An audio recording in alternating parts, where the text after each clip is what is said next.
네, 여러분 반갑습니다. 안녕하세요. 네, 지금부터 제 114회 시민과 함께하는 문학 톡톡 시작하도록 하겠습니다.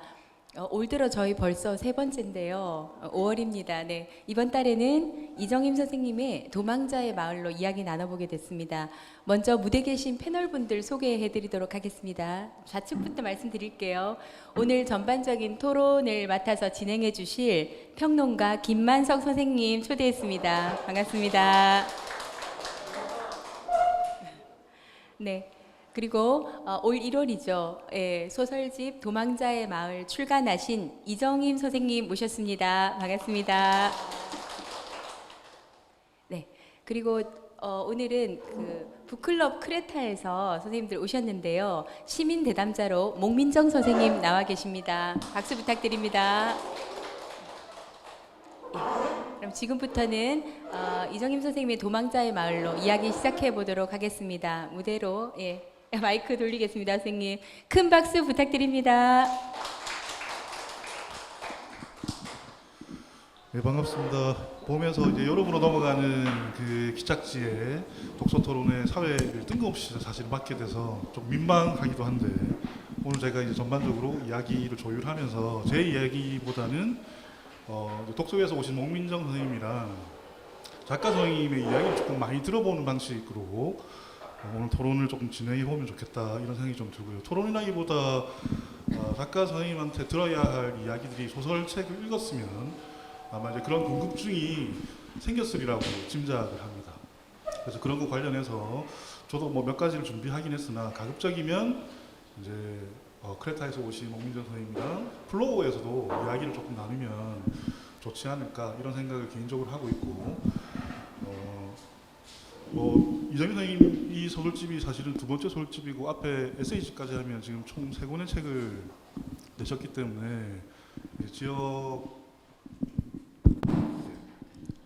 지역의 작가로서 어느 정도 이제 품격을 갖추어가는 그런 단계가 아닐까, 이런 생각도 좀 들고, 그런 점에서 지역 문학이나 아니면 뭐 소설 자체에 대한 것이든 질문할 사항이 굉장히 많을 것 같습니다. 풍성한 이야기가 될 것 같은데, 오늘 먼저 이제 본격적으로 이야기를 나누기 전에 작가 선생님한테 조금 드렸던 그 요청이 하나 있는데, 작가 선생님이 보시기에 이 소설집에서 작가가 생각하는 가장 중요한 그 대목을 한번 낭독을 하고 이야기를 좀 진행했으면 좋겠다, 이런 의견을 드렸고, 그래서 준비를 했습니다. 먼저 낭독을 한번 들어보고 시작하도록 하겠습니다. 네, 안녕하세요. 소설 쓰는 이정임입니다. 오늘 그 김만석 선생님께서 전화를 하셔가지고 소설 낭독으로 시작을 하자라고 갑자기 말씀하셔가지고 부랴부랴 찾았거든요. 그래서 제가 읽을 부분은 74쪽입니다. 도망자의 마을의 한 부분을 읽도록 하겠습니다. 도망자들은 매일 아침 눈을 뜨면 일터로 가고 밤이면 숨어들 집을 찾는다. 모르는 이의 빈집에 숨어들어 모르는 이가 남긴 식료품으로 밥을 지어 먹고, 모르는 이의 칫솔을 쓰고 모르는 이의 침구를 탈탈 털어 눕는다. 베개에 얼굴을 묻고 누가 그리운지 모르지만 아무튼 누군가를 그리워하며 눈물을 흘린다. 그러다 잠들어 돌아 누울 때 긴장해서 빳빳해진 하루가 겨우 시들었다. 도망자가 잠드는 순간 누군지 모르는 그이는 익숙한 향을 가지고 있구나. 그것이 그립던 향이라는 것을 한참 뒤에 알아채지만 늘 잠든 뒤에 알아채므로 깨어날 땐 아무것도 기억하지 못한다. 네, 감사합니다.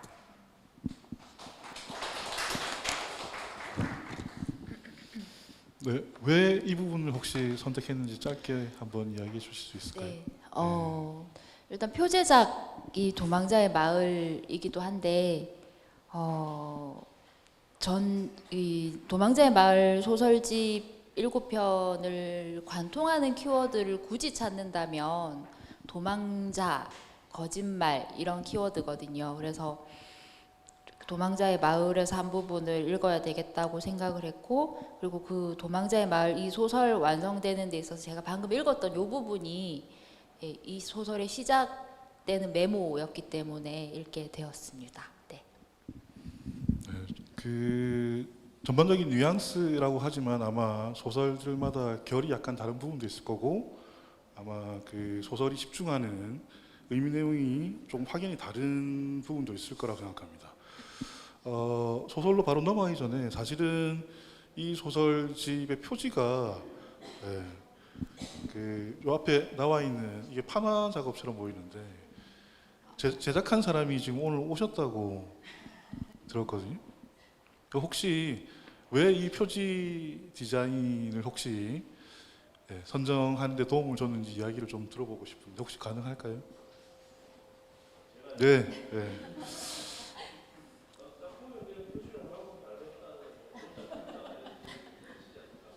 그 지금 표지 제목 보면 바람이라고 되어 있거든요. 임자라는 이름으로 되어 있고 바람이라는 제목으로 표지를 지금 임성영 소설가께서 제작을 하고 그걸 표지 디자인으로 사용하셨는데 혹시 작가님께서는 왜 이 바람이라는 작품을 표지 디자인으로 하겠다고 하셨을까요? 그 판화 작품 보면 여기 그 바람이라는 거에 맞춰서 허공에 이제 바람을 뭐랄까요, 올챙이 같은 걸로 약간 표현을 해뒀는데요. 그러니까 이거 보고 제 그 소설들하고 어울리는 그림이라고 생각했고요. 그다음에 허공, 뭐 바람 이런 이미지가 소설에 자주 나오는데 그것과 좀 결이 맞다는 생각이 들어서 제가 이거 표지로 쓰고 싶다고 조금 우겼습니다. 네, 그래서 이제 넣게 되었습니다. 잘 들었습니다. 그 소설 전체에 관통하는 그 인물들의 특성을 하나 꼽으라고 하면 이들이 대부분 다 이주자로 나오고 있거든요. 왜 이런 인물들을 소설적으로 포착해서 서사화하고자 했는지 혹시 그 이전의 첫 번째 소설집과 한번 비교해 보아서 생각해 보면 왜 이런 인물들만 등장할까? 한 명도 사실은 이제 정착민이 없고 대부분 다 이주자로 등장하잖아요. 왜 이런 인물들이 소설 전체를 관통하게 됐을지 혹시 들려줄 수 있는 이야기가 있을지. 어쨌거나 이제 그 소설들을 쓴 저에게서 어쨌든 이유를 찾아야 될 텐데 2016년 겨울에 첫 번째 소설집이 나오고 나서 그 2016년 이후에 제가 조금 여러 가지 변화를 겪었습니다. 그러니까 책 작가의 말에도 나와 있지만 첫 번째 소설집 나오고 나서 일단 그 지금 사는 삼복도로 마을로 이사를 왔고 그 즈음에 엄마가 이제 요양병원에 입원을 해서 지금까지 지내고 있고요. 어쨌건 그런 식으로 여러 가지가 많이 변했습니다. 그러니까 제가 키우던 고양이도 좀 많이 이제 하늘로 가고 약간 여러 가지 변화를 겪으면서 저 스스로가 어디 정착해 있다는 느낌이 없었던 것 같아요. 그 이후에서 이제 소설을 쓰는 제 마음이 그러니까 뭔가 믿고 기대는 지점이 전에는 있었다는 생각 때문에 첫 번째 소설집에서 뭐 어떤 상상이나 판타지를 통해서 다른 세계를 늘 꿈꾸는 사람, 그러니까 그런 사람은 한 곳에 붙박였다는 점 때문에 다른 세상을 꿈꾸는 것일 텐데 두 번째 소설집의 인물들이 이제 거의 외부에서 흘러 들어오거나 혹은 한 곳에 정착하지 못하는 사람들이라는 건 그때 제가 이 소설들을 쓸 때 제가 이제 그런 마음들이었기 때문에 그래서 이제 판타지 요소는 좀 줄어들고 대신에 외부에서 흘러 들어온 사람이라서 환상적인 요소까지는 아니지만 어쨌거나 상상하는 지점들을 가지고 좀 버티는 인물들이 좀 더 나온 것 같다고 저는 그렇게 생각을 하고 있습니다. 네, 그런데 그 소설적 인물들을 보면 이주하는 과정에서 대부분 이제 단순해서 말씀드리자면 부산에서 나고 자랐다가 20살 되면 전부 다 이제 서울로 이주하는 걸로 나오거든요. 1차적으로. 그러다가 30과 40쯤 돼서 전부 다시 또 부산으로 회귀하는 방식으로 그려져 있다는 얘기죠. 근데 이제 첫 번째 소설에서 나오는 아주 신기한 그 문장이 하나 있는데 등장인물이 사실은 이런 인물임에도 불구하고 부산을 잘 모른다고 얘기를 한단 말이죠. 예, 서울 갔다가 엄마가 아파서 다시 또 복귀를 했는데 복귀하고 난 다음에 이제 그 동네에 사는 이제 흰머리 할매라는 사람이랑 이제 어디를 가고자고 할 때 자기는 부산을 잘 모르니까 흰머리 할매가 가자고 하는 곳으로 사실 여행을 가자 이런 식으로 이제 처리를 하거든요. 그러니까 사실은 이 20살 때쯤 해서 이주를 했다면 부산을 충분히 모른다고 하기가 힘들 텐데 왜 하나같이 그 인물들은 부산으로 되돌아와서 이 지역을 잘 모르는 것으로 설정을 했을지 그게 조금 궁금했던 대목 중에 하나입니다. 그러니까 제가 저 스스로가 부산에서 나고 자랐음에도 불구하고 부산을 잘 모른다는 생각이 일단 1차적으로 들었고요. 그래서 그런 생각이 들었거든요. 늘 여기서 살았던 사람이 과연 부산을 안다고 말할 수 있는가? 그러니까 부산을 안다고 말 못할 것 같은데 그걸 조금 더 확장해서 이야기한다면 그러니까 외부에서 내가 들어온 사람이라고 생각하면 더 대놓고 부산을 모른다라고 말을 할 수 있을 거잖아요. 네. 그러니까 그게 부산을 좀 더 생각할 수 있는 질문이 되지 않을까. 제가 부산에 대해서 생각하는 게 조금 다를 수도 있는데 저는 부산 밖에 모르기 때문에 부산만 이야기하지만 동시에 부산을 안다고 이야기할 수 없는 사람이어서 그런 질문이 제 생각 때문에 녹아서 이렇게 나온 게 아닌가 하는 생각도 좀 듭니다. 지금 문득 들었습니다. 네. 잘못 읽으면 두 가지 방향으로 읽을 수 있는 방식이 좀 생길 것 같은데 서울에서 상처 입고 부산에서 회복한다 라고 하는 이런 구조로도 사실은 보일 수도 있고 한편으로는 그런데 이제 소설에서는 부산에서는 회복하지는 못해요. 절대로. 오히려 더 혹독한 악다구니 속에 사실은 휘말려 들어가기 때문에 그 인물들이 그렇다 하더라도 이런 구조가 사실은 이 소설 전체의 어떤 기조로 짜여져 있는 거라면 그러니까 부산에서 이탈했고 그런 다음에 다시 복귀하는 이 귀촌의 일종의 기농, 기역, 기촌의 일종의 패턴들이 사실은 이제 서사에 전반적으로 좀 놀려 있다라는 생각이 들어서 이게 지역 간 이동이잖아요. 또 지역 간 이동으로 들어오는 곳이 해운대나 이런 곳이 아니라 이제 삼복도로와 뭐 이런 곳으로 기슭으로 사실은 다 몰려가서 인물들이 사는 걸로 사실은 설정이 되어 있다는 얘기죠. 그러니까 거꾸로 이제 서울이나 이런 데서 고통받은 자들은 부산으로 돌아와라, 부산이 받아줄게 이기도 하고 절대로 받아줄 수 없다 이기도 한 양가적인 설정으로 보여가지고 이런 게 최근에 이제 작가께서 경험하신 이런 일련의 지역에 대한 어떤 판단이나 이런 것들과 좀 연관성이 있을지 궁금해가지고 한번 여쭤본 겁니다. 연관이 있지 않을까요? 근데 이제 이상하게 이 소설 나오기 직전에 제일 많이 들었던 질문 중에 하나 그거였거든요. 부산에서 소설가로 사는 건 어떻습니까?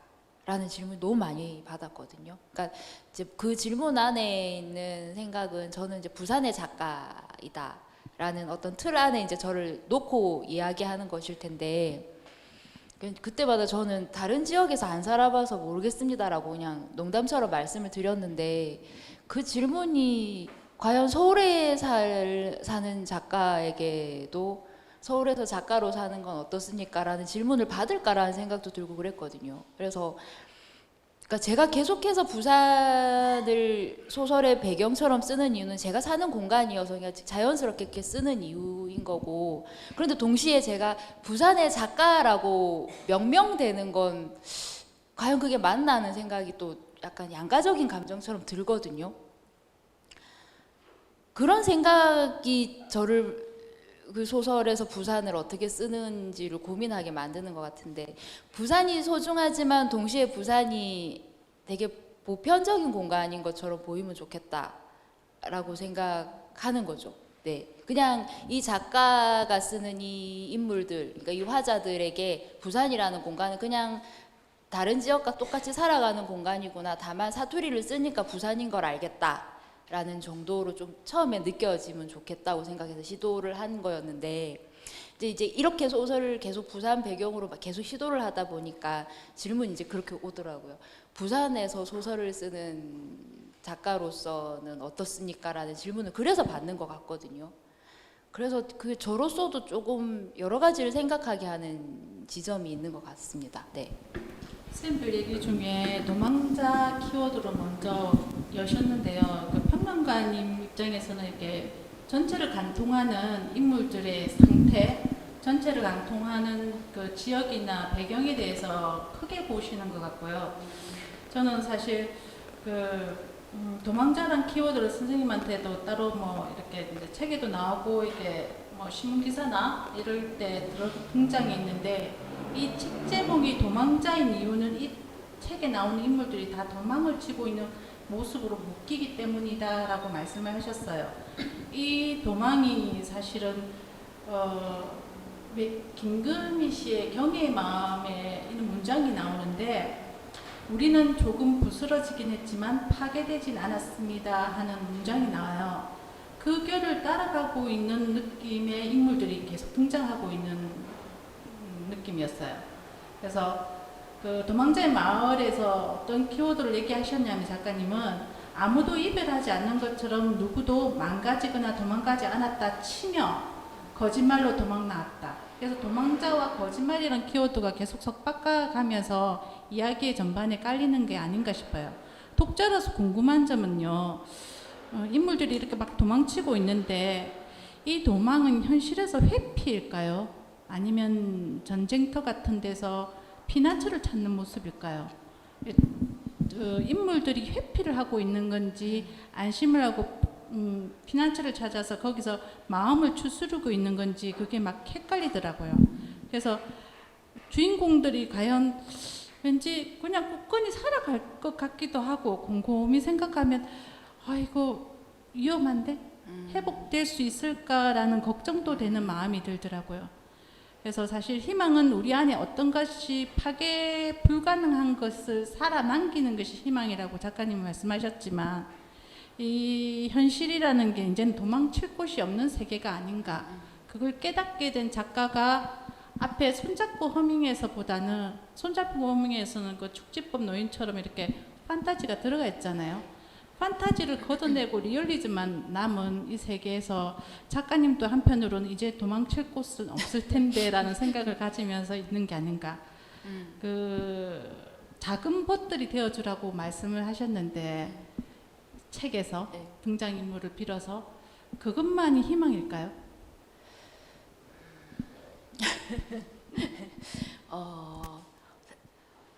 가볍게 질문하신다 그러셔놓고는 가벼운 질문이 있었는데 도망자 아이, 참. 키워드로 먼저 여셔가지고 그 이제 처음에 말씀하신 회피와 피난처 둘 다라고 생각을 하거든요. 그러니까 그 이제 저에게 엄마의 그 병과 그 병원 입원이라는 게 그러니까 겪는 건 엄마인데 저한테 가장 큰 사건 중에 하나가 돼버리더라고요. 근데 이제 그 상황을 해결할 수 있는 방법은 없거든요. 그게 희귀 난치병이기 때문에 나을 수가 없는 병이고 그걸 해결할 수 있는 사람이 아무도 없는 상황인 거죠. 그럼 그 상황에서 이제 제가 어떻게든 이제 살면서 뭔가 이렇게 보살피고 약간 그래야 되는 사람인데 순간순간 괴롭기도 하고 도망가고 싶은 생각이 이렇게 드는 건 회피인 거죠. 그런데 동시에 제가 그래서 소설을 쓰는 이유는 아마 이런 걸 회피하기 위한 방편일 수도 있겠다라는 생각을 처음엔 했었거든요. 근데 그런 생각이 드는 어떤 이야기들을 끌고 와서 소설을 지으면서 그러니까 거짓말이 가지고 있는 어떤 이중적인 성격, 도망을 시도하는 사람들이지만 결과적으로 아무데도 도망갈 수 없는 사람들이라는 그 이중적인 성격이랑 조금 맞아떨어진다는 점 때문에 이야기에 자꾸 이제 끌고 들어온 거고요. 그리고 그러니까 희망이라는 단어를 말하면 너무 어떻게 들으실지 모르겠는데 결국 제 소설을 읽으신 분들은 희망을 떠올린다고 하시는데 저는 희망을 생각하면서 쓰지는 않거든요. 그냥 그거는 있어요. 그러니까 늘 힘든 상황인데, 그러니까 한 번쯤은 웃으면 좋겠다. 그게 이제 내일 하루 더 살 수 있게 하겠지, 혹은 사는 어떤 힘이 되겠지. 그게 결코 인생 전체를 낙관하는 희망이라고는 생각하지 않아요. 그러니까 믿지도 않을 뿐더러. 그래서 그러니까 그런 마음으로 쓴 겁니다. 그래서 제가 도망자이기도 하고, 예, 소설 쓰는 거짓말쟁이이기도 한 거겠죠. 네. 선생님 연달아 제가 한 번만 더 질문을 하겠습니다. 왜냐하면 이 얘기가 지나가고 나면 다 앞에 얘기와 연관이 안 될 것 같아서 그 작가로서의 독자로서 궁금증이 있는데, 사실 정임쌤 글에서 정임쌤을 개인적으로 아는 부분도 있지만 제가 정임쌤을 글쓰기 수업에서 선생님으로 만났거든요. 그래서 실제로 그 이야기가 나오는 과정에 그 글쓰기 수업은 아닙니다만은, 그래서 이게 좀 오버랩되는 부분이 많더라고요. 그래서 65페이지에 보면 수연이 도서관에 다닌 이유는 한 가지였다. 도망치기 위해서. 수연은 자신이 무엇을 잘하는지, 무엇을 하고 싶은지, 어떤 사람으로 살고 싶은지 관심이 없었다. 하고 싶은 일이 있어봐야 뭐 하나. 어차피 학교는 휴학해야 하고 일해서 돈을 벌어봐야 아버지 빚 갚는 데 쓰일 텐데, 그나마 다행인 것은 무기력한 와중에 집 밖으로 나설 만한 기운이 있었다는 점이다. 69페이지에 사람들이 부주의하게 흘린 표정 같은 것을 주워서 주머니에 넣었다. 그리고 소설책을 읽다가 소설 속 인물들의 얼굴에 아까 주었던 표정을 겹쳐봤다. 웃기는 이야기는 슬픈 이야기가 되고 진지한 이야기가 허무맹랑해졌다. 80페이지 접니다. 소설 속 지연이를 저를 모델로 썼습니다. 거짓말을 하는 친구이기도 하고 소설가가 그 친구였을까? 둘이었을까? 등장인물일까? 굉장히 헷갈리는 지점인데, 정임쌤의 글과 정임쌤 작가님이 자꾸 오버랩되는 건 제 개인의 이유이기도 하겠지만, 글은 어차피 자기 경험이 녹아질 수밖에 없고 자기 경험 안에서 쓸 수밖에 없는 게 글이라고 생각하는데요. 요 앞에 쌤 이걸 대담을 하면서 앞에 사놨던, 원래가 옛날에 읽어서 이제는 조금씩 잊혀진 에세이나 이런 걸 보면 에세이 속에서 어느 한 부분이 다시 성장해서 소설 속에 녹아 있는 것 같기도 하고, 소설 속의 어떤 부분이 또 에세이 속에 있는 것 같기도 하고, 그래서 에세이는 어차피 경험을 녹여주는 거고 소설은 상상의 이야기인데 그 두 개가 잘 오버랩되고 있는 작가가 아닐까 합니다. 실제 경험을 어느 비율 정도로 반영하신다고 스스로 생각하시는지요? 저는 엄청 그냥 거의 다 갖다 쓰는 사람인 것 같습니다. 그러니까 늘 비유하는데 돼지고기라는 재료를 가지고 이제 여러 가지 양념과 맛을 내기 위한 향신료를 넣어서 만드는 제육볶음 같은 게 어떤 에세이라면, 이제 가공을 해서 소세지를 만드는 과정, 그러니까 전혀 다른 무언가를 만드는 게 이제 소설이라고 제가 생각한다고 말씀드리거든요. 근데 이제 이 소세지는 돼지고기의 함량이 너무 높습니다. 90% 이상. 네, 90% 이상이지만, 하지만 그게 결과적으로 제 이야기라고만은 할 수 없는, 많이 비틀어서 바꾸기 때문에 이제 그렇다고 말씀을 드릴 수가 있겠습니다. 네. 네, 그거 이어서 앞에 했던 이야기를 또 가져와서 생각해 보면, 소설이 1인칭도 있고 3인칭도 있는데 소설집을 다 읽다 보면 3인칭조차도 사실은 1인칭처럼 읽히는 소설이 대부분이거든요. 3인칭의 장점을 통해서 인물들 각각이 가지고 있는 내면이나 아니면 이런 종합적인 형태를 좀 보여주려고 하셨던 것 같은데, 사실 그 인물 중에 조금 전에 이제 작가 선생님 얘기하신 것처럼 자신의 실제 경험치와 가장 밀도가 비슷한 사람 인물에 초점이 사실 과도하게 부여돼서 3인칭의 장점이 잘 다가오기보다 오히려 3인칭인데도 불구하고 1인칭처럼 읽히는 부분이 있는 거죠. 그거는 만약에 이제 작가 선생님 판단해 보시기에 나의 경험을 이제 서사화한다고 할 때 그 인칭 선택이 앞으로 좀 중요해지지 않을까, 이런 생각이 조금 들기도 했습니다. 이거 뭐 이렇게 문제적이다 이렇게 말하려고 하는 건 아니고, 그리고 두 번째는 지금 이제 도망자 이야기 키워드를 하셨는데, 소설 읽어보시면 도망자가 아니에요 사실은. 이 사람 내팽겨쳐진 사람이거든요. 사회적 시스템과 제도에 의해서 잘리거나 이제 누락을 강제적으로 사실은 당한 사람들이기 때문에 왜 작가님 그걸 도망자라고 부르는 포지션 안에서 이해를 하시려고 할까? 이게 조금 궁금했고 인칭 문제도 이제 그런 관련해서 한번 좀 얘기해 주시면 좋을 것 같습니다. 인칭은 이제 그러니까 제 경험이 들어가는 소설인데 이 지금 이번 소설집의 인물은 다 여자가 이제 주인공이거든요. 그러니까 첫 번째 소설하고는 또 다르게 그거를 쓸 때마다 제가 일부러 그러니까 이번 소설들은 당분간 여성을 위주로 내보내자. 약간 그런 마음을 먹고 이제 썼던 이유이기 때문에 제 경험도 들어오고 친구들 이야기도 좀 많이 반영을 해서 쓰는 편이었는데 이렇게 쓰다 보니까 1인칭으로 쓰면 안 그래도 되게 작은 이야기들이고 이게 내면적인 이야기가 많이 나오는데 1인칭으로 쓰면 굉장히 그 자기 이야기 안에 함몰되는 느낌을 좀 많이 줄 것 같아서 나름 그래서 이제 3인칭을 좀 많이 이제 가지고 오긴 했지만 그런데 이제 쓰면서도 결국 1인칭처럼 보일 수밖에 없더라고요. 그러니까 제가 보여주고자 하는 건 어떤 장면이나 이미지 안에 만들어지는 내면의 어떤 다른 모습일 거라서 그럴 수밖에 없는 것 같고요. 그래서 인칭은 저도 아직 조금 크게 고민 중입니다. 그러니까 시도해봐도 어려웠고. 이게 좀 전에 이제 벌써 말씀을 하셔가지고 드리는 건데 이게 이제 여성 인물들이 주잖아요. 근데 주 인물은 그 주변 인물들은 결혼을 하는 인물도 나오는데 주 인물은 결혼을 안 했어요. 아 이게 뭐지? 왜 이게 작가의 경험치를 넣었다면 사실은 결혼을 한 걸로 설정이 되는 것이 더 타당할 텐데 결혼하지 않은 독신 미혼으로 나옵니다. 전체에서 전부 마지막 소설을 제외하고는 다 이제 미혼으로 설정되거든요. 왜 이런 설정이 이런 서사를 쓰는데 필요했는지 혹시 이제 이런 이야기들을 읽고 가장 가까운 부군께서 뭐 약간 씁쓸해하거나 그러진 않으셨는지.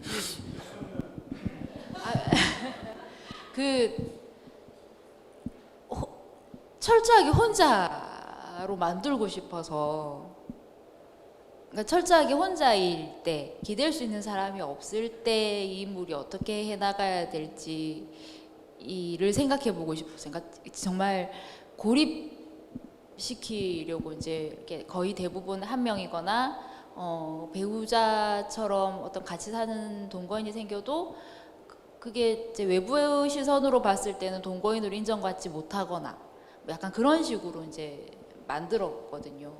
그렇게 해야지 좀 더 작가인 제가 인물들을 좀 내몰 수 있을 것 같아서 그러니까 저는 이런 말이 나와야 되나?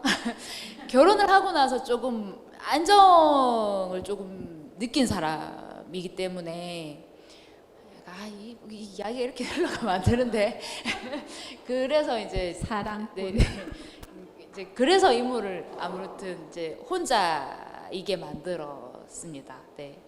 등장인물 얘기가 나와서 짧게 이건 단답형이 될 수 있을 것 같아서 드리보면 그 소설서 캐릭터 인물들을 선생님들은 어쨌든 현실의 인물들을 제일 조합하셨잖아요. 그대로 갖다 쓰시진 않으신데 누군가의 삶을 옮겨가는 과정에서 그 작가가 바라보는 시선이 날카롭기도 하면서도 끝에는 꼭 보듬더라고요. 그 인물들을 끝내는 보듬고 있는 작가의 시선이 느껴지는데 소설가가 이 책을 듣고 나면 이 인물들은 이 속에서 이야기 속에서 살아갈 거 아닙니까? 그러면 이 듣고 난 인물들 중에서 제일 걱정되는 인물은 누구입니까? 걱정되는 인물은 글쎄 한 번도 생각을 해보지 않았는데 모두가 걱정인데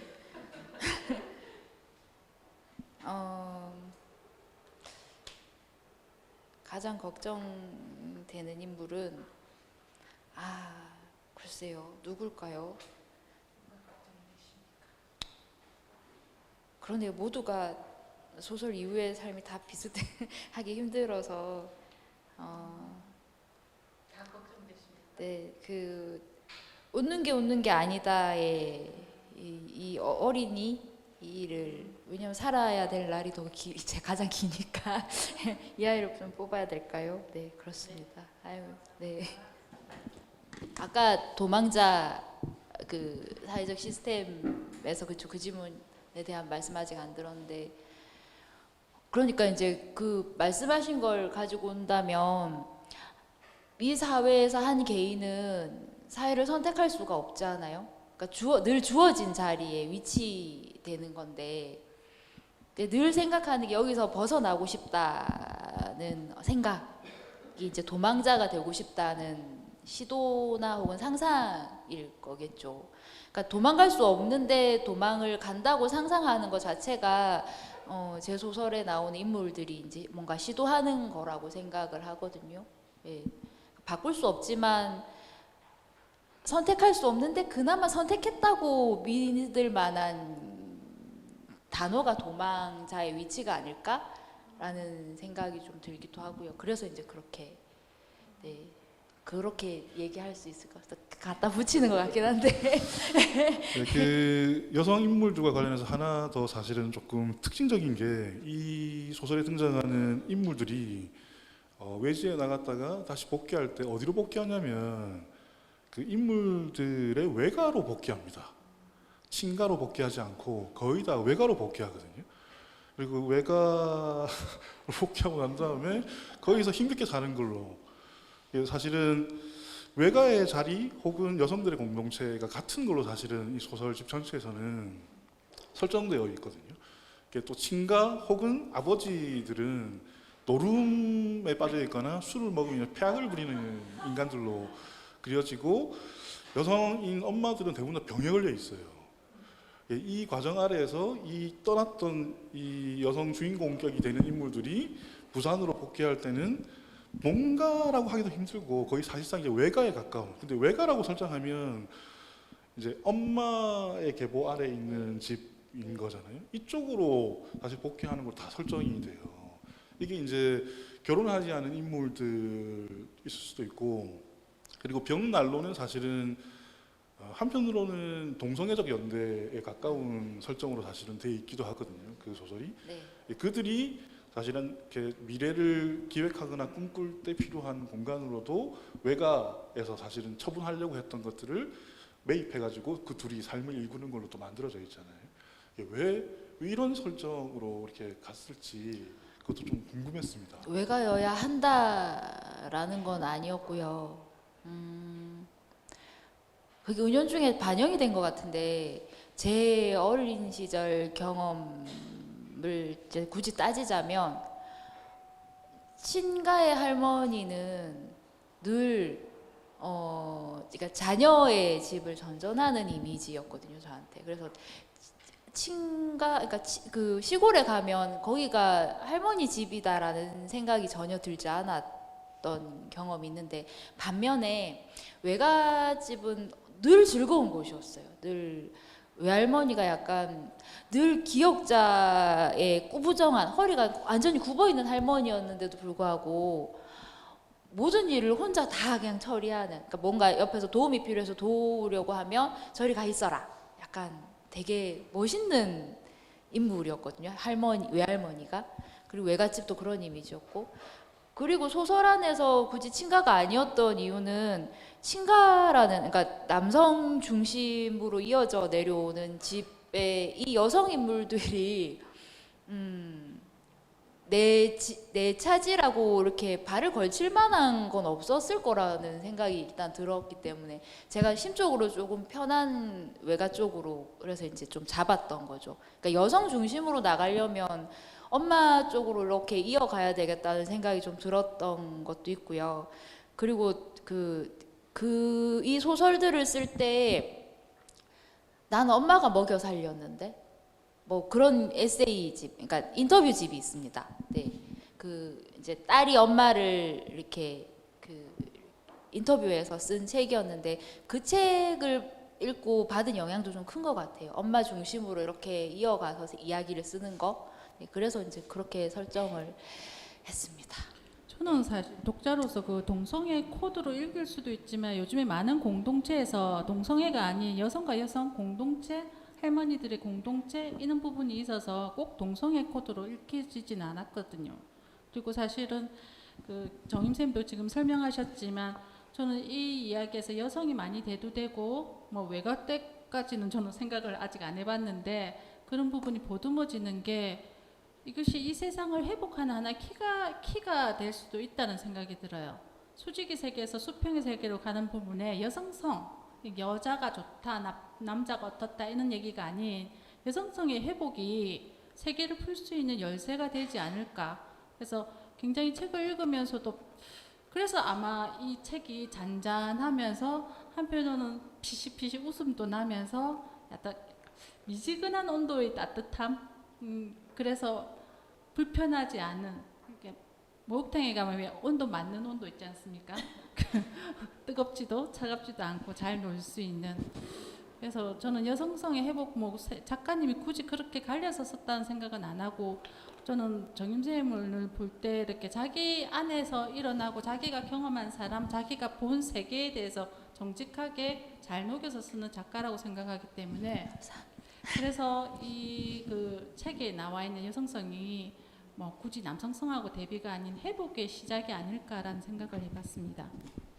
이 정도면 이제 제가 평론가로서의 기질을 조금 발휘해가지고 뭔가 이야기를 왜냐하면 벽난로에는 프로포즈라는 단어가 직접 등장해요. 사실은 이게 프로포즈를 했다라는 건 이제 연인 관계 안에 들어간다는 말과도 사실 소설적 맥락 안에서는 다를 바가 없기 때문에 저는 이제 그 부분을 보면서 이게 사실은 그 벽난로라는 소설에 등장하는 인물이 이름이 어떻게 돼 있냐면 호양이랑 고무라고 돼 있습니다.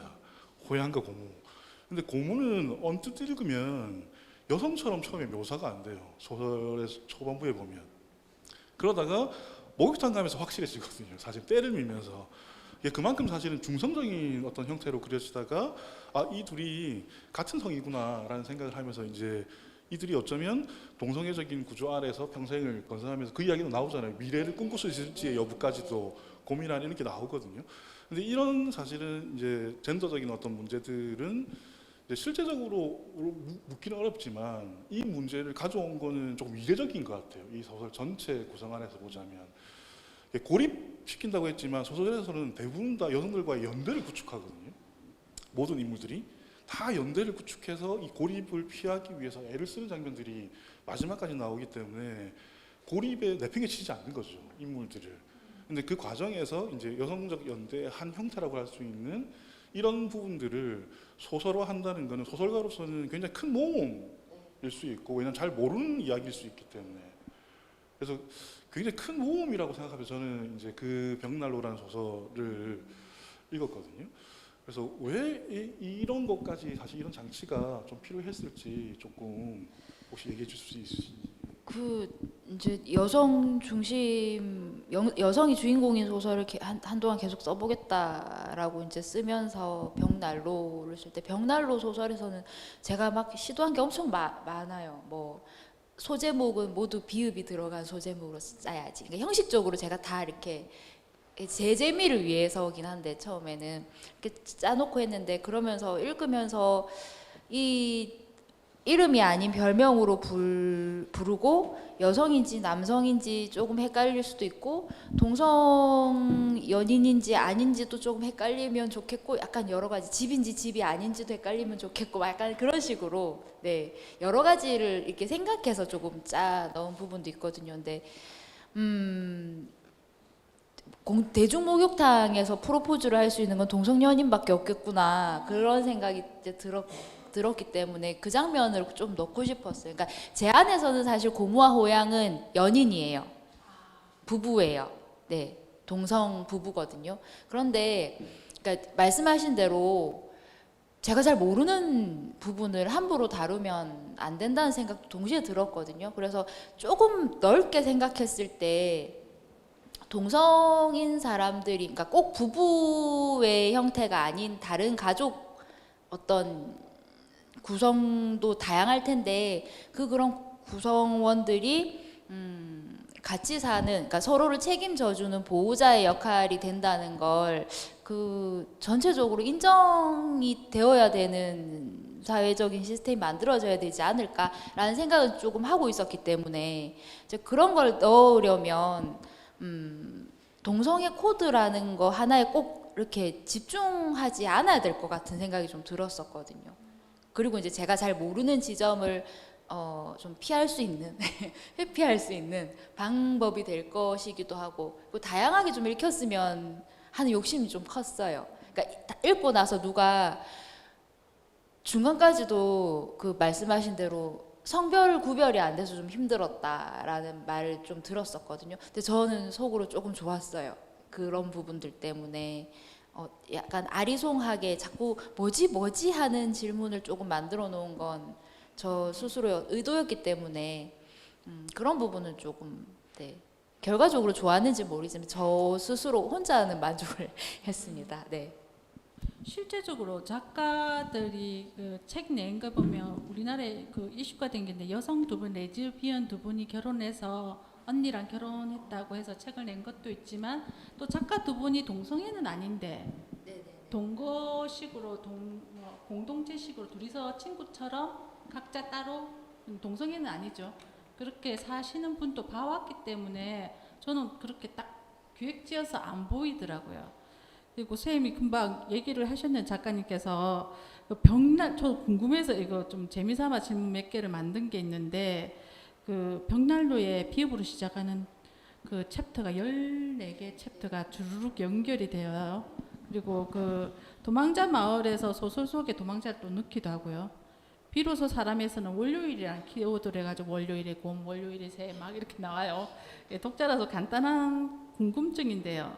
벽난로라서 비읍으로 시작했다 그런 생각도 해봤고요. 그래서 월요일에 엄마를 방문했었나 선생님? 그런 생각도 해봤습니다. 왜 이렇게 컨셉을 잡으셨습니까? 이제 그게 이야기 중심으로 이렇게 흘러가는 것보다 제 안에선 장면 위주로 소설이 이렇게 나오더라고요. 그래서 그걸 쓰는 데 있어서 제일 편리한 게 이렇게 작은 챕터로 묶는 게 제일 저한테 이렇게 편하고 맞다는 생각이 좀 들었거든요. 근데 대신 다만 묶을 때 흐름상 자연스러워 보이려면 나름의 어떤 조건이나 규칙 같은 게 있어야 되겠다. 그래서 그 벽난로는 단순히 그 비읍이 이렇게 두 사람이 이렇게 마주보고 손잡고 이렇게 다리를 붙이고 이렇게 앉아 있는 네. 그러니까 글자 중에 이제 그런 글자를 생각해도 비읍이더라고요. 그래서 그러면 비읍이 다 들어간 소제목을 써야지 이러고 이제 혼자 막 사전 괜히 찾아보고 하면서 조금 넣었던 거고요. 월요일이 나오는 거는 월요일이라는 게 늘 한 주의 시작이라고 생각하기도 하고 혹은 제일 괴로운 날이라고도 하고 하지만 누군가에게는 그날이 쉬는 날일 수도 있을 것이고 사람마다 이제 월요일이 가지고 있는 의미가 다 다양할 텐데 그러니까 월요일에서 일요일까지 요일 중에 가장 논란이 되는 요일은 일요일보다 오히려 월요일이라는 생각이 들었거든요. 그래서 이제 월요일을 중심으로 네, 이렇게 좀 재편한 거기도 하고요. 오르내리 같은 경우에는 그 소설 쓸 때 한 3-4번 새로 시작해서 썼거든요. 너무 안 나가서 계속 시작하다가 마침내 찾아낸 방법이 숫자를 붙이는 거였습니다. 그러니까 숫자 붙이고 나서야 조금 방향이 찾아지더라고요. 그래서 이제 그렇게 붙이게 된 거였습니다. 네. 마치 그 삼복도로가 계단으로 이렇게 이어져 있듯이 소설의 형식도 약간 그렇지 않나 그런 생각이 조금 들었습니다. 보통 단편은 이렇게 쭉 흘러가는데 요 소설집 전체의 주요 무대가 이제 나누자면 도서관, 병원, 실제로 이제 삼복도로가 중간에 있는 이런 형태거든요. 이 삼복도로가 주는 서사의 결이 작가님께 그런 형식을 실제로는 이제 구성하도록 만든 건 아닐까. 저는 이제 개인적으로는 이제 그런 생각이 조금 들어서 삼복도로 소설이라는 건 이런 거일지도 모르겠다. 그래서 단절과 접속이 이제 동시에 이루어지는 그런 형식적 개발이 작가님한테 좀 무의식적으로 일어난 게 이 소설집을 관통하는 그런 형태이지 않을까라는 생각이 조금 들었고요. 그리고 네, 말씀하십시오. 아니 다음에 나 어디 가면 그렇게 얘기해야 아, 되겠다. 그 사실 하고 싶은 얘기는 엄청 많지만 시간이 없어서 이제 선생님 목민정 선생님께서 이 소설의 중요하거나 재미있는 대목을 하나 선정해서 낭독 한번 해주시면 좋을 것 같습니다.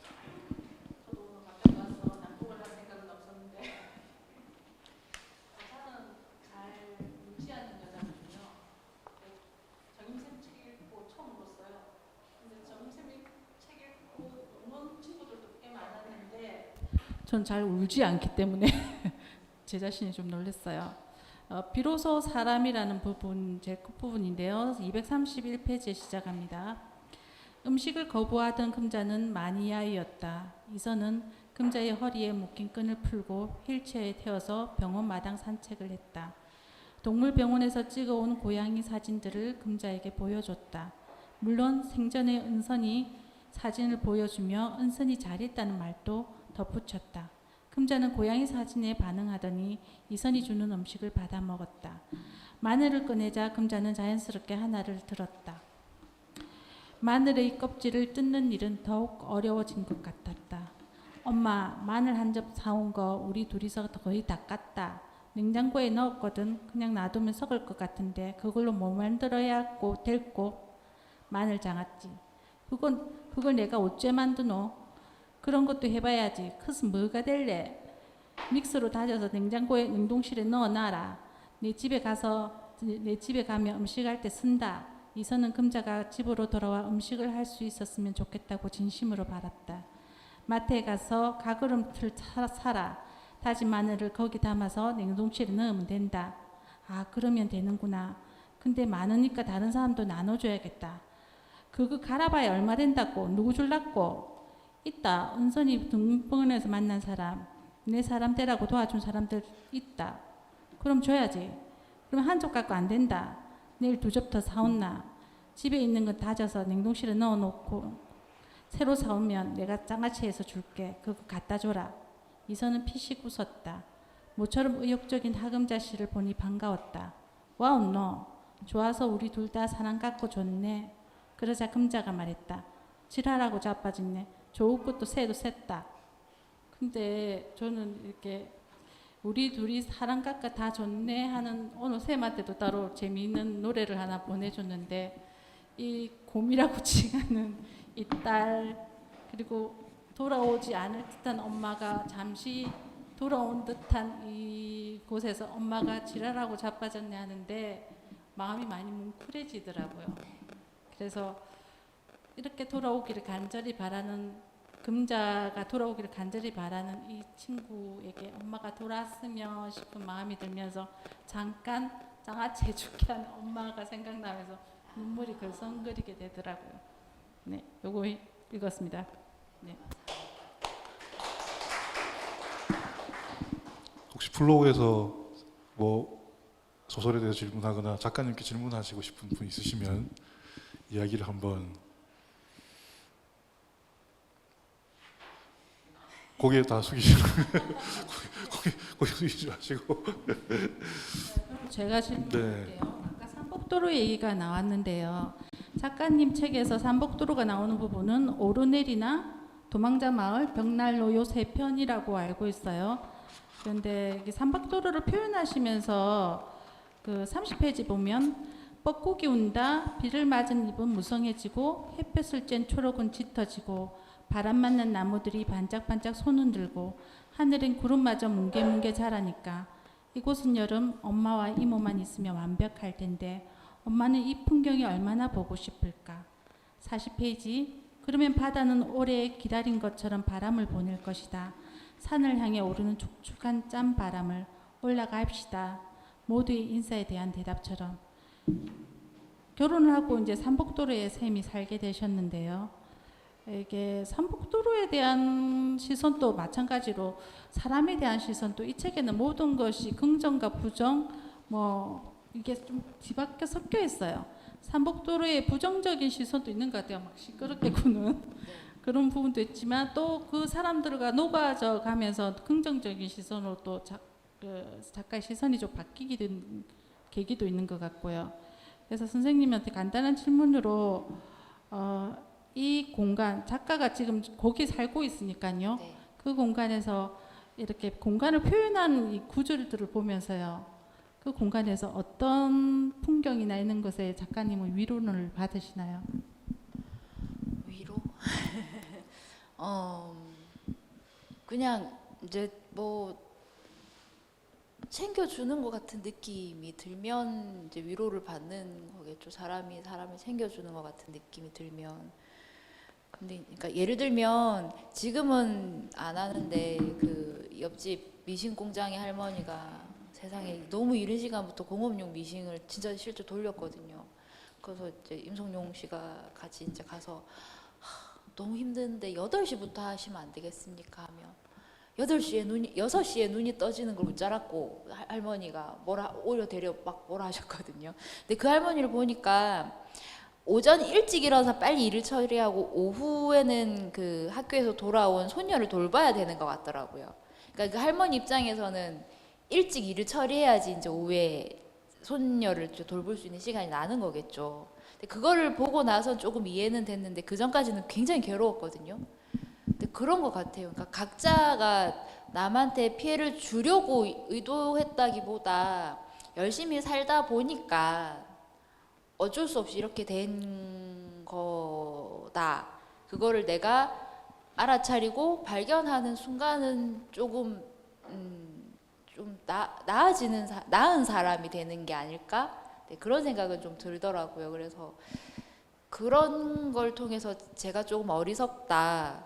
나 좀 더 배워야 되는구나라고 알아차리는 건 위로라기보다는 감사한 일인 것 같아요. 네, 그런 건 있습니다. 할까요? 쌤, 저한테 자 큐션을 보내시는데 그리고 하나 재밌는 질문 하나 생각한 게 쌤 고양이 많이 키우시잖아요. 고양이 엄청 키우시는데 그래도 사람 이름인데 호양이라고 2번이 나와요. 근데 그 호양이 벽난로의 호양도 왠지 그 사람 같기도 하지만 그 캐릭터 속에 왠지 고양이가 섞여 있는 듯한 느낌도 들고 그래요. 그래서 비로소 사람에도 나오는데 길고양이 얘기가 나오면서 길고양이 밥을 어쩌다가 왜 챙기게 되었는가 생각했다. 고양이와 함께하는 일에는 돈이 들고 시간이 들고 마음도 든다. 그리고 이선은 말했다. 자신은 그리워서 길에 나갔다고. 금자를 보고 온 날이면 예전의 삶이 그리워서 길고양이를 찾았다. 차 아래에 둥글게 웅크린 하나의 작은 세계는 인선이 약간의 수고만 들이면 하루쯤은 평안한 안식을 얻었다. 아, 어쩌면 평안한 안식은 내가 얻는 것일지도 모르겠다. 이선은 생각했다. 그래서 저는 자매 같고 자식 같은 고양이라고 저는 쌤한테 고양이가 그럴 거라고 생각이 들어요. 고양이 보면서 가장 부러웠던 점은, 그리고 닮고 싶었던 점은? 부러운 건 자고 있을 때 보고 있으면 그러니까 저는 마감에 허덕이거나 이제 돈을 벌어야 되니까 나가서 일을 해야 되거나 하는데 고양이들은 그게 없지 않습니까? 정말 늘어지게 잤다가 자기 마음 내키면 주인한테 와서 애교를 좀 부리고 맛있는 걸 내놓으라고 되게 당당하게 요구를 하고 약간 그렇거든요. 그런 건 정말 부럽습니다. 너무 부럽습니다. 닮고 싶은 점은 그 고양이 몰랐는데요. 고양이가 되게 게으르다고 생각했는데 가만히 보고 있으면 나름의 루틴이 있더라고요. 그러니까 자기만의 하루 일정이 있어요. 그러니까 되게 게을러 보이는데 자세히 들여다보면 성실한 거죠. 자기 일정에 맞춰서. 그런 건 좀 배우고 싶습니다. 네, 제가 좀 게을러서 네, 그렇습니다. 네. 이 질문하고 관련해 가지고 소설의 전체 형식과 조금 논의 연결해서 생각해 보면 좋을 것 같아 가지고 지금 이 소설집이 이제 삼복도로 서사를 주축으로 하고 있다라는 말은 모든 인물들이 삼복도로라는 것을 일종의 기습으로 사실은 이게 다 이제 몰려오는 거죠. 그래서 새로운 가치와 기존의 가치가 이제 갈등하는 양상들을 보이고, 그게 가족 내부에서든 아니면 마을 공동체 안에서든 갈등을 이렇게 일으키면서 새롭게 이제 조합하는 방식으로 가는데, 이 기슭이 묘사되는 방식이 제가 볼 때는 일종의 야생으로 묘사되는 경향이 있거든요. 왜 그러냐면 이 소설에 지금 이제 떠났다가 다시 복귀하는 사람들이 있는 곳에는 짐승들로 가득 차 있습니다. 그리고 야채, 채소로 가득 차 있고, 고양이, 그리고 또 그 점점 작아지는 소설 같은 경우에는 벌레들로 막 가득 차 있죠. 개구리랑 이런 걸로 가득 차 있거든요. 사실은 이 인물들이 복귀하는 그 지점이 이제 야생이라는 거. 그런 점에서 사실은 희망이나 뭐 위로 이런 이런 느낌을 준다기보다 이 소설의 최대 강점은, 제가 이제 개인적인 판단은 이 인물들이 동물로 변신하려고 하는 거예요, 사실은. 그래서 곰 신화를 가지고 오고, 이제 쥐잡이, 그 쥐가 변신하는 이야기가 있거든요. 그 이야기를, 이 변용, 신체의 변용을 생각한다는 것은 이런 일련의 과정 아래에서 이 인물이 의지적으로 무언가 변화했다라는 뜻이 아니라 그 흐름 안에서 그렇게 되어버리는 거죠. 일종의 되기가 동물로 나타나는 거죠. 쥐로 나타나기도 하고 뭐 곰으로. 근데 그게 어떤 결정적인 형태로 그렇게 된다라는 뜻이 아니라 그 변형을 이루는 역량이 그 인물들의 신체에 있음을 보여줬다는 것이 저는 이 소설 전체에 관통하는 아주 큰 힘으로 조금 받아들여졌고, 이게 좀 놀라운 지점이기도 했습니다. 그래서 야생 고양이 이렇게 배에 구르구르 흘러가면서 그게 도시의 형태랑도 겹쳐져 있고, 그 인물의 배에서 꾸르륵꾸르륵 하는 것도 겹쳐져 있고, 그 세 가지가 겹쳐져 있어요. 동물, 인간, 도시적 공간. 이 세 가지가 같이 겹쳐져서 사실은 묘사가 되기 때문에 궁극적으로 이 야생이 된다는 말은 그 주체가 될 수 없는 취약한 사람들이 흘러가 있는 것들을 포착하기에, 사실 인간이 주체가 되면 동물을 몰아내므로써 인간화가 되는 건데, 오히려 동물 되기를 통해서 지금 있는 윤리적인 형태나 도덕적 형태를 벗어버리고 동물을 구호하거나 동물권을 생각하는 이런 형태로 전환할 수 있는 이제 영향들이 만들어지는 거죠. 그래서 그런 지점들이 굉장히 흥미로운 대목 중에 하나였고, 그것 때문에 이 소설이 다소 추상적인 느낌을 저한테는 사실은 줬습니다. 도망자의 마을은 M 뭐 이런 식으로 표현되거든요. 근데 이게 좀 너무 추상적인 방식으로 써서 이게 도대체 어디를 상상하면서 이야기를 포착해야 될까? 그리고 그 안에 소설 안에 또 소설을 넣어요. 그리고 글쓰기 안에 글쓰기를 넣는다거나 이런 형식적인 형태들이 굉장히 많이 나오는데, 이런 것들도 충분히 감수하면서도 볼 수 있겠다. 이런 환상이 여전히 필요한 건 이 인물이 궁극적으로는 이제 다른 걸로 변신하기 위한, 이행하기 위한 에너지로서 그런 서사 형식이 필요한 거 아닐까. 그래서 이제 그 삼복도로 서사라고 부르는 것이 단절, 분절이라고 부르는 형식을 통해서 서사를 구축해가는 방식을 취한다면, 그 안에 들어있는 녹아있는 핵심적인 소설의 모티브는 동물대기라고 부르는 형태로 들어가는 이런 구조가 짜여져 있기 때문에 이제 결정적으로 이런 거죠. 저는 이 소설집 전체가 일종의 연작 소설이거나 장편일지도 모른다, 이런 생각이 들었습니다. 그러니까 이게 삼복도로 서사가 끊어서 서로 다른 세계를 끊어서 붙여서 이야기화하거나 서사화한다면 이 소설들이 굉장히 유사하거든요. 다 읽고 나면 유사한 이야기를 봤다라는 생각이 드는데, 그건 어쩌면 이 소설집 전체가 일종의 연작을 형식을 취하고 있거나, 아니면 어쩌면 작가님께서 장편 쓰려고 했는데 이게 잘 안 돼가지고 단편으로 끊었나? 이런 생각이 들 정도의 느낌까지 들 정도로 그런 생각이 든 거죠. 그래서 비슷한 그 모티브들이 계속 가까이의 소설들마다 반복되고, 그래서 이제 그런 형태로 만들어지는 게 아닐까. 네, 여기까지. 진짜 공감이 되더라고요. 선생님, 그 문화평론가님 말씀하신 것처럼 저도 책을 읽으면서 인물도 겹치고 등장 이름이 겹쳐요. 등장이 앞에 수연이 나왔는데 또 수연 나오네, 또는 뭐 호양 나오는데 또 호양 나오네, 앞에 호양과 이 호양은 다른 호양인가, 그런 생각도 하면서 봤는데, 왠지 그 옆에 이웃들이 다 합쳐져 있는, 아니면 한 사람이 이 이 모양이 이쪽에서 이런 모습인데 저쪽에서 저런 모습인가 이런 상상을 하게 되는 부분이 있는 것 같습니다. 그래서 사실 그 뭐 평론가님처럼 멋지게 그런 분석은 독자로서는 힘들고요. 그 유머 지점이 찾아보는 게 좀 있더라고요. 뭐 심각한 질문이 하나 더 남아 있지만 선생님이 심각한 질문을 소화가 답답하실 것 같아서 그 느낌표가 15번 치면서 몽둥이 느낌으로 때리는 장면이 있어요. 94페이지에. 정말 리듬감 있게 느껴졌어요. 네가 또 그래, 또 그래, 또 그래. 정말 그 느낌표가 방망이처럼 사람을 때리고 있는. 그래서 글을 보면서 웃게 되더라고요. 또 사투리 표현도 부산 표현이기 때문에 입말로 읽어보면 재밌고 친근하게 느껴지는 부분도 많고요. 장면에서 왜 달리면서 웃는 주인공도 나오잖아요. 애가 이렇게 해벌쩍 부리면서 달리기만 하면 웃는 주인공이랄지.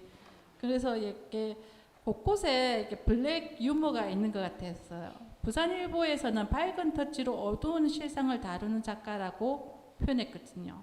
밝지만 또 어둡지만 또 않다는 그런 표현인 것 같기도 하고요. 그래서 사실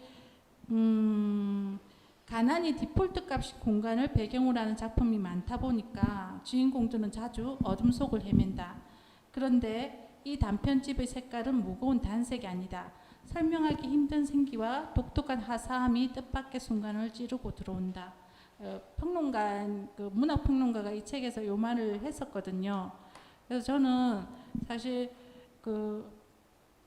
아주 무겁지도 않고 아주 가볍지도 않은 책의 온도를 느끼거든요. 아까 물 온도도 얘기 드렸지만, 그래서 이런 유머가 곳곳에 있어서 자칫 무거울 수 있는 얘기인데 목 넘김이 좋은 것 같아요. 까져 있는 별사탕처럼. 그래서 목 넘김 좋게 넘어가는 이야기가 아닐까. 기사 제목에도 이런 게 등장해요. 가난한데 명랑함이 이상한 건가요? 기사 제목이 인상 깊어서 가난 속의 명랑함, 고통 속의 유머, 불행 속의 유한 같은 것이 작가님 삶에서 어떤 마음을 불러일으키기에 이렇게 뒤섞여 있나요? 아까도 말씀드렸지만 한 번쯤 웃는 게 필요하겠구나. 그러니까 제가 엄마랑 같이 이 투병 생활할 때 같이 잠깐 살았을 때 제가 제 힘든 거에 너무 매몰된 나머지 매일 인상을 쓰고 매일 화를 내고 있더라고요. 그걸 몰랐는데 어느 날 임성용 씨가 저한테 농담을 던졌는데 제가 버럭했거든요. 근데 이제 임성용 씨는 이제 거기에 대해서 그냥 무심히 그냥 반 농담처럼 이거 농담을 이렇게 받으면 안 되는데 이러면서 이렇게 지나갔어요. 근데 그때 조금 생각을 하게 되더라고요. 사람이 자기 힘들다고 너무 자기 자신에게 매몰되면 안 되겠다. 네. 한 번쯤은 웃는 사람이거나 농담을 던질 수 있는 여유를 스스로 찾아야 되겠구나. 그래서 그걸 소설에도 자꾸 시도하는 것 같아요. 네, 그런 마음들이 있어야 될 것 같다. 네, 그래서 이제 그렇게 넣게 되는 것 같습니다. 네. 그 시간이 많이 없어서 혹시 플로우에서 뭐 이건 조금 물어보고 싶다 하는 게 있으면 이야기 한번 해주시고 없으면 제가 하나 물어봐도 될까요? 그 도망자의 마을이라는 소설에 보면 수연이라는 인물이 나오거든요. 수연이라는 인물이 소설가로 나옵니다. 그래서 막 이제 글쓰기 교실에서 막 이렇게 가르치다가 소설의 막판에 자기의 이제 옛날에 만났던 친구 이야기를 하거든요. 예, 지연이라는 친구가 거짓말을 엄청 잘 치는 친구로 나옵니다. 그러면서 이제 그 친구 이야기를 하면서 주위에서 이 친구에 대해서 야, 쟤는 지연이는 거짓말도 엄청 잘 치고 걔 말 믿으면 안 돼. 라고 하면서 소설의 말미에가면 어떻게 되냐면 이 수연이라는 이 주인공이 내가 진짜 거짓말 잘 치거든 이런 얘기를 합니다. 저는 이게 소설가로서의 어떤 그 역량을 은연중에 내 진짜 거짓말 잘하거든 이라는 말로 이렇게 쑥 드러낸 것 같다는 생각이 들더라고요. 내만큼 거짓말 잘하는 사람이 또 있냐 이런 식으로 소설에서 처리를 한다는 건 소설가로서 또 뭔가 자신감을 표현한 것 같은데 어떻게 생각하십니까? 그게 자신감이라기보다는 마지막에 그렇게 한번 엥 하는 걸 조금 생각하게 비슷하게 해보고 싶었어요. 그러니까 그래서 이름도 수연이 지현이로 현자 돌림으로 그러니까 은주 그다음에 은정 이렇게 이름 비슷하게 나온 이유들이 다른 것 같지만 서로 비슷한 사람들이라는 생각이 들게 하고 싶었거든요. 그래서 수연이라는 인물이 어쩌면 진짜 수연이 일일 수도 있을지도 몰라요라는 걸 조금 보여주고 싶었는데 네, 그렇습니다. 시간이 어느 정도 남았는지 모르겠는데요. 그냥 질문을 드려도 질문이 없으셔서 제가 해보자면 벽난로에서 선생님 그 글에 193표에 가깝거나 멀어서 생기는 무관심이라는 표현이 나와요.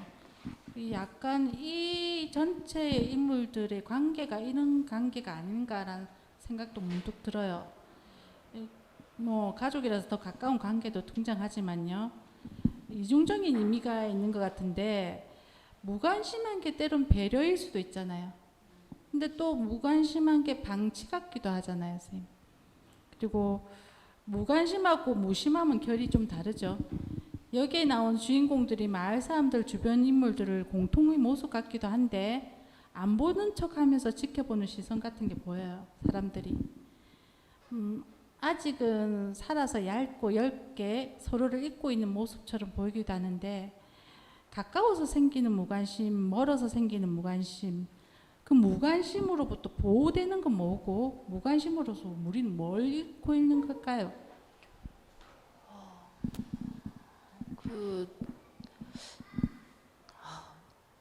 질문이 너무 네.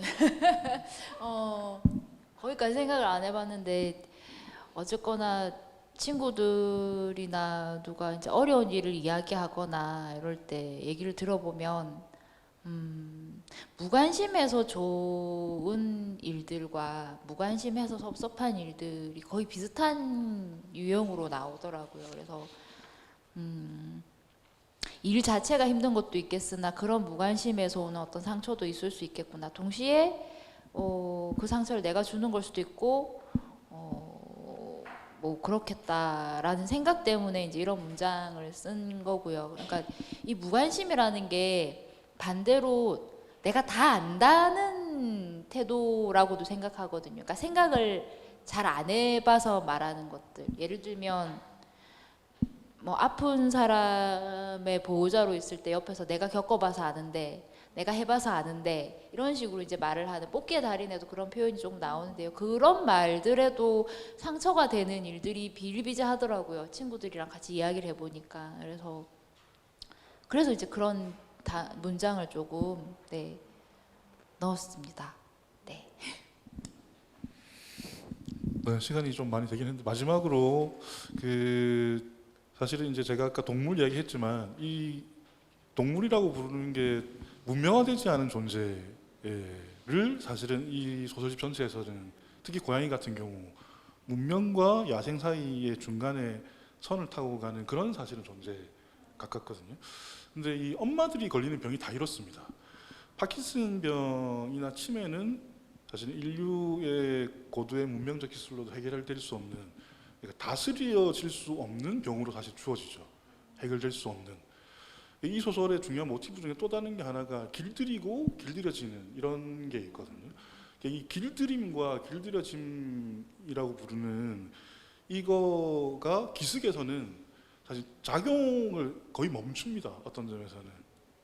그러니까 문명화의 기제랄지 아니면 사회적 기제랄지 이런 것들이 정지하고 야생이 막 출현하는 거죠. 저는 이제 그게 엄마의 병으로도 등장하는 거고, 이게 여성이라는 형태 아래서도 일종의 야생성이라고 부르는 게 그 여성에게 인물에게 가로지는 것으로 사실은 작가가 생각하지는 않았을까 이런 생각이 들었어요. 물론 파킨슨이라든지 치매라든지 이런 것도 굉장히 고통스러운 질병이긴 하고, 하지만 어떠한 걸로도 사실 해결될 수 없죠. 거꾸로 그래서 그거를 건사하는 사람이 거기에 의해서 사실은 삶을 재구축해야 되는 상황이 놓여버리는 거.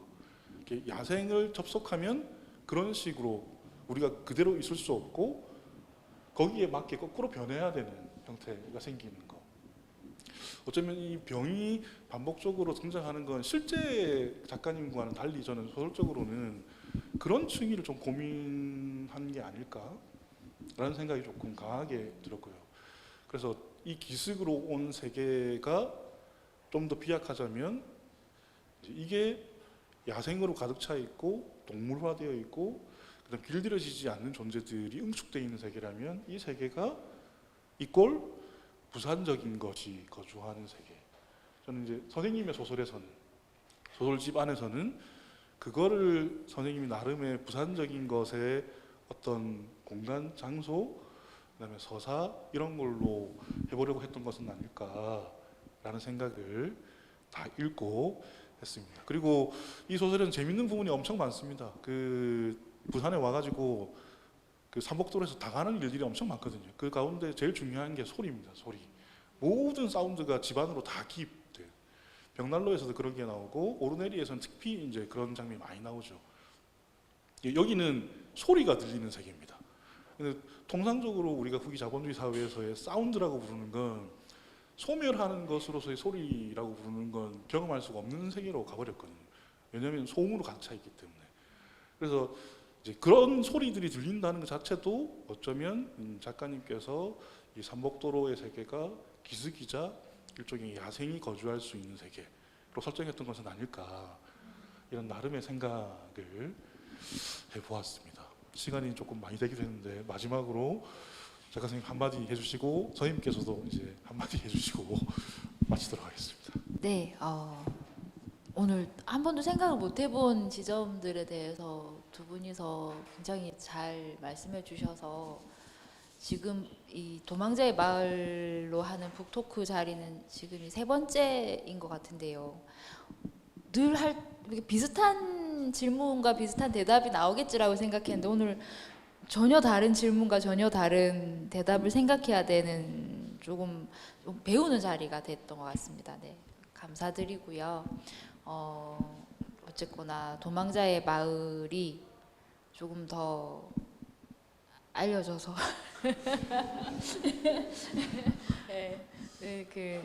제가 좀 더 이런 이야기들을 좀 더 많이 들을 수 있으면 좋겠다는 생각이 들었습니다. 되게 행복한 자리가 되는 것 같습니다. 네, 감사합니다. 네.